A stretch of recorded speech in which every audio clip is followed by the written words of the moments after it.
नमस्कार, मैं नितिन कुमार और आप देख रहे हैं भारत 24। उत्तर प्रदेश की राजनीति में फिर हलचल मच गई है। 2022 को विधानसभा चुनाव होने वाले हैं और इस विधानसभा चुनाव में छोटी छोटी पार्टी अपने अपने मोहरे को चलने लगी हैं। अभी हाल में ही सुभाषपा यानी सोहेलदेव भारतीय समाज पार्टी के राष्ट्रीय अध्यक्ष ओम प्रकाश राजभर ने ओवैसी से मुलाकात करी है। लखनऊ में ओवैसी की ये मुलाकात हुई है। माना जा रहा है कि आने वाले विधानसभा चुनाव जो उत्तर प्रदेश में 2022 में होने जा रहे हैं उसको लेकर कुछ चर्चा हुई है और इस चर्चा में उत्तर प्रदेश में जो चुनाव होने वाले हैं, विधानसभा चुनाव होने वाले हैं, उस पे ओवैसी ताल ठोक दी है।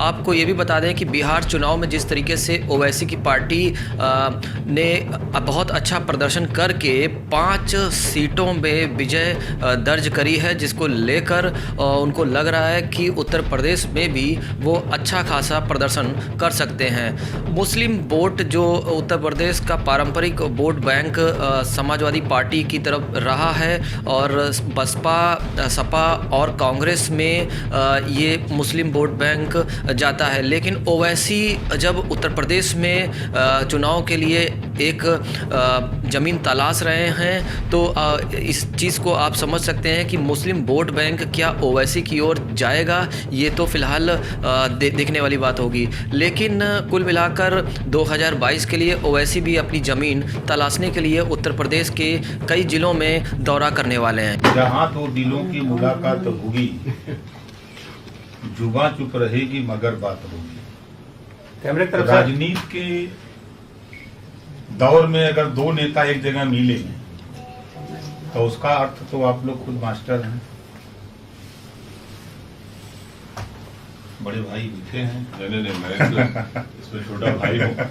यकीनन मैंने आज हमारी बातचीत हुई है और एमआईएम पार्टी जो है भागीदारी संकल्प मोर्चा के साथ रहेगी और इंशाल्लाह जनवरी में प्रोग्राम बनेगा और मीटिंग्स होंगी, क्योंकि पब्लिक मीटिंग्स का तो कोविड की वजह से रिस्ट्रिक्शन है, मगर जनवरी में और भी आम इसको आवाम से मुलाकातें होगी, मीटिंग होगी और यकीनन हम इस सफर में सर के साथ हैं और आगे बढ़ेंगे। सर, और कौन कौन होगा इस गठबंधन में? अगर शिवपाल यादव भी आपकी तारीफ कर चुके हैं, बहुत आपसे प्रभावित दिख रहे हैं आजकल। नहीं, वो भाई एक बात का तो इकरार करना पड़ेगा कि जनाब शिवपाल साहब उत्तर प्रदेश की राजनीति में एक बहुत बड़ा चेहरा है और उनका बहुत बड़ा तजुर्बा रहा है। देखिए आगे भी क्या होता है, हम उनसे मुलाकात करेंगे तो आपको बता पाएंगे। और किस किस राजनीतिक पार्टियों से टच में हैं, किससे बात चल रही है? क्या सिर्फ छोटी पार्टियों का जो है एजेंडा है या किसी बड़ी पार्टी से भी रब्ता है? अभी तो आपके सामने जो है हम लोग आपके सामने रखे हैं, तो आगे देखिए फ्यूचर में क्या होता है उसके बारे में बता नहीं सकते। सर, बिहार में जिस तरीके से आपने एक अच्छा मैंडेट हासिल किया, तो क्या उसके बाद आपको एहसास हो कि यूपी में हम लोगों को चलना चाहिए? बिहार में जो हमको कामयाबी मिली उसमें तो राजभर साहब का भी रोल रहा है ना। हम लोग तो ग्रैंड डेमोक्रेटिक सेक्युलर अलायंस का हिस्सा थे, जिसमें कुशवाहा साहब की पार्टी थी, आपकी पार्टी थी, हम लोग ने सब मिलकर तो चुनाव में हिस्सा लिया था। तो यकीनन एमआईएम की कामयाबी में इन सब का बहुत बड़ा योगदान है और उसकी वजह से कामयाबी मिली। तो और हमको तो बिहार की कामयाबी के बाद एक हौसला मिला है और हम उस कामयाबी को सिलसिले को जारी रखेंगे। सर, आम आदमी पार्टी ने भी कल ही ऐलान किया है केजरीवाल जी ने कि वो भी कंटेस्ट करेंगे, तो आपको नहीं लग रहा है एक बड़ा इंटरेस्टिंग फाइट होगी यूपी में? अभी तक बहुत सेट पैटर्न की पार्टियां थी वही चुनाव लड़ रही थी। देखिए, जमहूरियत में कोई भी इलेक्शन में हिस्सा ले सकता है, तो किसी ग्रुप नहीं पाएंगे। एक बड़ी चर्चा चली सर बीएसपी से आपके अलायंस की, अभी अफवाह थी कि क्या था सर? ऐसी कोई बात सर, आप पश्चिम बंगाल लड़ने जा रहे हैं, तो क्या बिहार से? पश्चिम बंगाल का अभी तो हम कमेटी बनाए, उसका फैसला होगा। कंटेस्ट तो करने जा रहे हैं ना सर बंगाल में आप? बताएंगे आपको। सर, क्या आम आदमी पार्टी के साथ भी बात होगी? क्योंकि उनके लिए अभी जो आपके सामने हम दोनों बैठे हैं और सर की लीडरशिप में हम लोग सब साथ खड़े हैं और काम करेंगे। क्या लगता है कि बीजेपी को हराने के लिए यूपी में सारी राजनीतिक पार्टियों का एक होना जरूरी आपको नजर आता है? अभी तो हम अपनी कोशिश कर रहे हैं, इस सवाल का जवाब तो दूसरी बड़ी पार्टियों को देना पड़ेगा। सर, बंगाल में क्या बिहार की सफलता दोहरा पाएंगे? देखिए, अभी बंगाल का फैसला भी होना बाकी है, वो जब हो गया। सर कैसी पिक्चर देख रहे हैं यूपी में 22 के इलेक्शन में जो आपका अलायंस है, क्या आप लोगों ने क्या सोचा है? अरे अभी तो शुरुआत हुई है, आगे आगे वो भी ममता बनर्जी ने कहा कि एमआईएम आप पर आरोप लगाया कि पैसे लेकर अल्पसंख्यक वोट बांटते हैं। कि ममता बनर्जी ने अटल बिहारी वाजपेयी बीजेपी की तारीफ की, वो एनडीए का हिस्सा रही, गुजरात में इतना बड़ा फसाद हुआ। अब ममता बनर्जी अगर ये कह रही है तो ममता बनर्जी को अब तक साबिका पड़ा है मीर जाफर और मीर सादत से। ममता बनर्जी को एक अच्छे मुसलमान से अभी तक साबिका नहीं पड़ा, वो पड़ जाएगा। अगर वो ये कह रही है दौलत मिली है, तो भाई असदुद्दीन ओवैसी को कोई इतना बड़ा आदमी पैदा नहीं हुआ दुनिया में जो दौलत की बिना पर खरीद सके। तो ये इल्जाम बेबुनियाद है और ये बौखलाहट का शिकार हो चुकी है। ममता बनर्जी को फिक्र करनी चाहिए अपने घर की। इतने लोग उनके बीजेपी में जा रहे हैं, वो उसकी फिक्र करें। और ममता बनर्जी को हम एक अनसॉलिसिटेड सजेशन देना चाह रहे हैं कि उन्होंने जिस तरीके से बीजेपी से मुकाबला किया, पार्लियामेंट के चुनाव में तो 17 बीजेपी जीत गए, हम तो थे भी नहीं वहां पर। और दूसरा, ममता बनर्जी ने बिहार के वोटर्स को उनकी बेइज्जती की है, ये कहकर के इनको कामयाबी मिली बिहार में। तो जो लोग हमको वोट दिए ग्रैंड डेमोक्रेटिक सेक्युलर अलायंस को, जिसमें अकबर साहब की पार्टी, हमारी पार्टी, कुशवाहा साहब की पार्टी, बीएसपी थी, ये तो उनकी तौहीन कर रही हैं जिन्होंने हमको वोट दिया। क्या कह रही हैं वो? तो उनको बौखलाहट का शिकार है, अपनी पार्टी में उनकी बहुत गड़बड़ है, इसलिए उनको लग रहा है कि अपनी पार्टी की बौखलाहट और गुस्सा निकालो ओवैसी के ऊपर। मगर ममता बनर्जी को समझना चाहिए कि अब तक उनको साबिका पड़ा मीर जाफर और मीर सादक से, अब तक उनको साबिका नहीं पड़ा किसी एक सही मुसलमान से, उनको साबिका पड़ेगा। जो पार्टियां बीजेपी को नहीं हरा पाती, वो कहते हैं असदुद्दीन ओवैसी बी टीम है बीजेपी के, तो आज क्या उनको क्या जवाब देना चाहेंगे? देखिए भाई, ऐसा है ना, हमारे हैदराबाद में एक कहावत है, गरीब की जोरू सबकी भारी। अब ये बिहार में हम लोग, हमारी पार्टी में और सब मिलकर इलेक्शन लड़े, कांग्रेस को और आरजेडी मिलकर लड़े। वहां पर आप देख लीजिए, हम तो ट्विटर पे डाले हैं एम्पिरिकल एविडेंस कि हम जो 20 सीट पे लड़े थे, 5 पे हम जीते और 9 पर गठबंधन जीता, 6 पर बीजेपी जीती। और जो हमको उन 6 वोट मिला, वो अगर ऐड भी कर दिया जाए गठबंधन को, तब भी बीजेपी ज्यादा जीती। और बिहार में हमारा एक कैंडिडेट लड़ा सिर्फ पार्लियामेंट चुनाव में, वहां से कांग्रेस जीती और 39 लोकसभा सीट्स पर एनडीए जीत गया। तो ये हर चीज पर लाकर फिर फिराकर जिम्मेदारी हम पर क्यों डाल दी जाती है? हाँ, आप हमको दीजिए जिम्मेदारी, इससे हमारी ताकत में, हमारी मकबूलियत में इजाफा होता रहेगा और हम पीछे हटने वाले नहीं हैं। योगी आदित्यनाथ हैदराबाद गए थे और उन्होंने कहा कि हम इसका नाम बदलकर भाग्यनगर कर देंगे, और आप अब यूपी में आए, क्या बदलने वाला है? कैमरे की तरफ सर ओवैसी सुनिए, देखिए, जहां पर जिस वार्ड में योगी आदित्यनाथ मुख्यमंत्री यूपी गए थे, वो बीजेपी हार गई, वहां पर 3 वार्ड हार गई। जहां पर अमित शाह गए, वो वार्ड हार गए। हैदराबाद में हमने जितने सीट पिछले बार हमारे थे, पूरे आ गए। तो मैं यहां पर नाम बदलने नहीं आया हूं, मैं दिल जीतने आया हूं और इंशाअल्लाह ताला हम दिल जीतेंगे। यहाँ के सेक्युलर पार्टियां कह रही है कि आप यहाँ लड़ेंगे तो फिर वही वोटों में बंटवारा होगा, बीजेपी को उसका बेनिफिट होगा। इसीलिए लोकसभा चुनाव में हम नहीं लड़े, तब भी बीजेपी इतना जीत गई। आप ये तो चलता रहे, ये तो चलता रहेगा ना, इसकी हमको फिक्र नहीं है। ये जो इल्जाम हम पे लग रहा है चलता रहेगा, इसकी फिक्र नहीं है, लगाइए, कोई फर्क नहीं पड़ेगा। बंगाल में कितनी सीटों पर कंटेस्ट करने जा रहे हैं? अभी आज यूपी की बात करिए, आप यहाँ से बंगाल को शिवपाल जी से आज मिलेंगे? अभी मिलेंगे जरूर, आज मिलेंगे। शौकत साहब ने उनसे मुलाकात की थी, हमारे जो अध्यक्ष हैं यूपी के, मिलेंगे जरूर शिवपाल साहब से, क्यों नहीं मिलेंगे। वो यूपी के पॉलिटिक्स का बहुत बड़ा चेहरा है। अखिलेश जी से मिलेंगे, अखिलेश मायावती कांग्रेस। अभी तो जिससे आपने जिक्र किया उनसे मुलाकात करेंगे, अभी आगे सफर देखिए आगे बढ़ता है क्या। बीएसपी बिहार में एक अच्छा आपका रोल था उनके साथ में, यहाँ नहीं सुनिए, देखिए बीएसपी का जो कुशवाहा साहब के साथ अलायंस में आए, वो कुशवाहा साहब की जाती कोशिश की बिना पर वो पहले अलायंस हो चुका था। हमारा देवेंद्र यादव साहब की पार्टी से अलायंस हुआ था।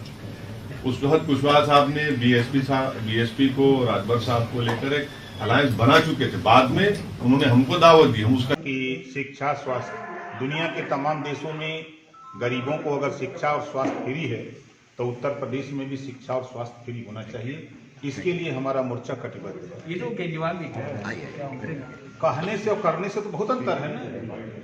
मोदी जी ने तो कहा था ना कि 2 करोड़ नौकरी देंगे और 12 करोड़ लोगों को नौकरी छीन लिया। मोदी जी ने कहा था कि देश बिकने नहीं दूंगा, रेलवे बेच दिया, बैंक बेच दिया, LIC बेच दिया।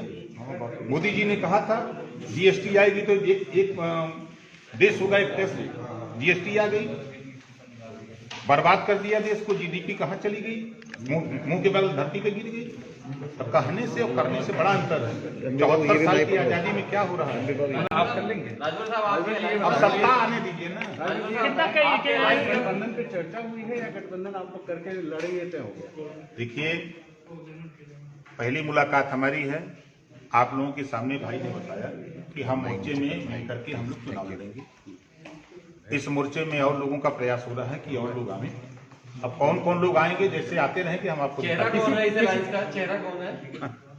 देखिए, पहले हम लोग चुनाव मैदान में गए नहीं, सीट आई नहीं, तब चेहरा कुछ नहीं। किसी बड़े दल से बातचीत होगी क्या है? किसी बड़े दल से बातचीत करने की कोशिश होगी?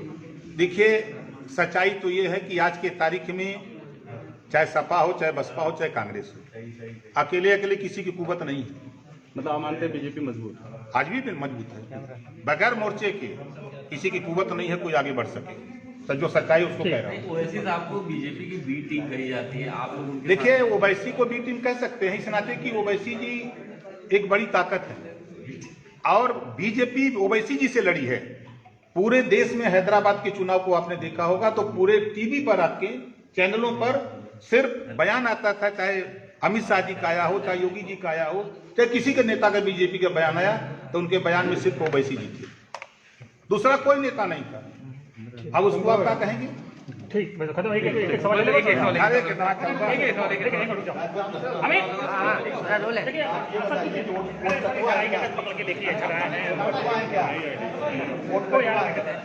ऐसा आरोप है भारतीय जनता पार्टी का। देखिए, कल तक वो कटवा भारतीय जनता पार्टी में थी, वो टिकट लेके घूमते थे, कोई चुनाव लड़ने को तैयार नहीं था उनकी पार्टी से। आज वो सत्ता में है तो कुछ भी कह सकते हैं। हमने भी वो दौर देखा है कि टिकट ले रहे थे, लोग फेंक के भाग रहे थे। आने दीजिए टाइम, 22 आने दीजिए ना। भारतीय जनता पार्टी का कहना है कि ओम प्रकाश राजभर हो ऐसी वोट काटने आए हैं। समाजवादी पार्टी भी आरोप लगा रही है। लगाने दीजिए, क्यों उनको परेशानी किस बात का है? परेशानी है कि चुनाव जीतना है ना सबको, किसको? जब वोट कट जाएगा तो जीतेगा। काहे परेशान है वो लोग? हमको मान ले वोट कटवा, हम अगर अपना वोट इकट्ठा कर लें, ओवैसी जी अपना वोट इकट्ठा कर ले, राजभर जी अपना कर ले, कुशवाहा जी अपना कर ले, पटेल जी अपना कर लें, चौहान जी, बिंद जी, पाल जी, सब लोग अपना अपना वोट काट के इकट्ठा कर लें तो कौन जीतेगा? हमारा मोर्चा जीतेगा। विपक्ष का आरोप है कि आप भारतीय जनता पार्टी के हाथ में ओवैसी खेल रहे हैं और ओम प्रकाश राजभर भी ले रहे हैं। ये तो कल तक हमको बसपा के लोग कहते थे कि सपा के लिए काम करते हैं, जब सपा का नुकसान होने लगा तो बसपा के लोग कहने लगे। ये तो चलता है। तो आपकी वजह से विपक्ष का नुकसान नहीं, किसी का नुकसान नहीं, हमारा फायदा है। समाजवादी पार्टी हो, कांग्रेस हो, सबका आरोप है कि आप भारतीय जनता पार्टी के हाथ में खेल रहे हैं, लेकिन आप तो खेलने वाले नहीं हैं। आपने देखा कि मैं भारतीय जनता पार्टी के साथ सत्ता में था और सत्ता में रह करके गरीब, कमजोर, पिछड़े, दलित, अल्पसंख्यक की लड़ाई लड़ा। जब वहां सफलता नहीं मिली तो मैंने इस्तीफा देके चलाया। अब इससे बड़ा प्रमाण क्या दे सकता हूँ? ओवैसी ने 5 सीटें काटकर वहां जो एनडीए को जिताया है, ये आरोप लगाया जा रहा है कि अब 2022 में यही करने आ गए। ये गलत बात है। अगर वहां तेजस्वी जी, भूपेंद्र कुशवाहा को, ओम प्रकाश राजभर को, ओवैसी जी को, मायावती जी को साथ ले लिए होते तो 200 सीट जीतते। उनके ऊपर उंगली क्यों नहीं उठ रही है? तो इतनी अच्छी सरकार यहाँ चल रही है, सुशासन की सरकार चल रही है, कुशासन कहिए, कुशासन। अपराधी को बचाने के लिए पाल की हत्या होती है बलिया में, जो अपराधी दिन में गोली मारता है उसको पूरी सरकार बचाने में लग जाती है। कानून व्यवस्था इतनी सुदृढ़ है, सुशासन की सरकार है, सरकार कह रही है, भाजपा कह रही है, ऐसे में ओवैसी और राजभर क्या करें? भाजपा कह रही है ना, भाजपा तो सही कह रही है। भाजपा के राज में एसपी 6 लाख रुपया महीना रिश्वत मांगा, नहीं दिया तो गोली मार दिया। आज भी भाग रहा, फरार है वो एसपी। इनके राज में अपराधियों को बचाने के लिए, जो हाथरस वाली घटना को देखिए, वहाँ अपराधियों को बचाने के लिए पूरी सरकार अपराधियों के साथ खड़ी थी। राजभर जी भारतीय जनता पार्टी के जो खिलाफी जो विपक्ष है वो कह रहे हैं कि आप लोगों ने कुछ ले लिया है भाजपा से, चार्टर्ड प्लेन, हेलीकॉप्टर, पैसा, धन। अरे कोई कुछ दिया वो देता वो ठीक है। आरोप गलत है। एक मिनट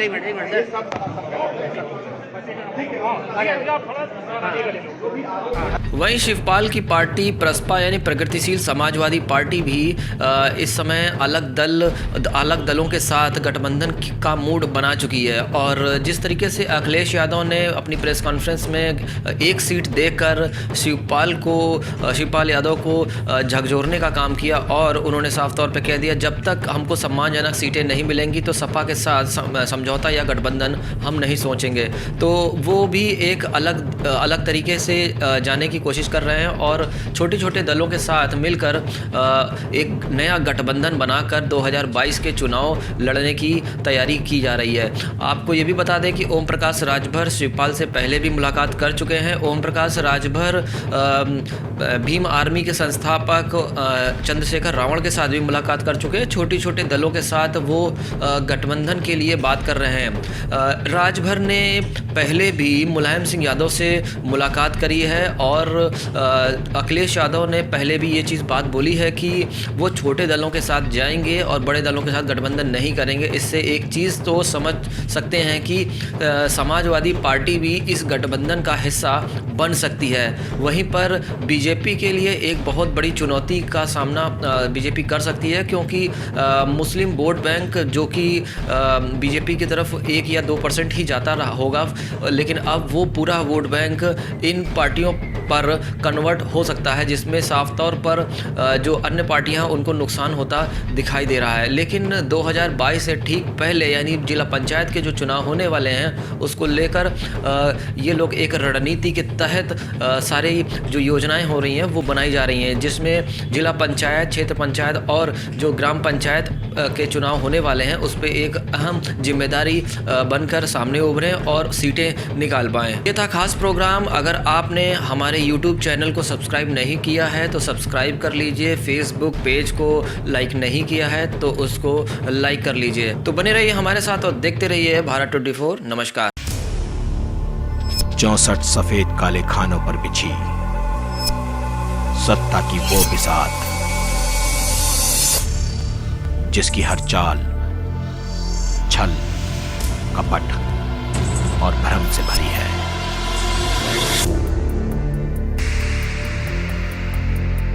राजनीति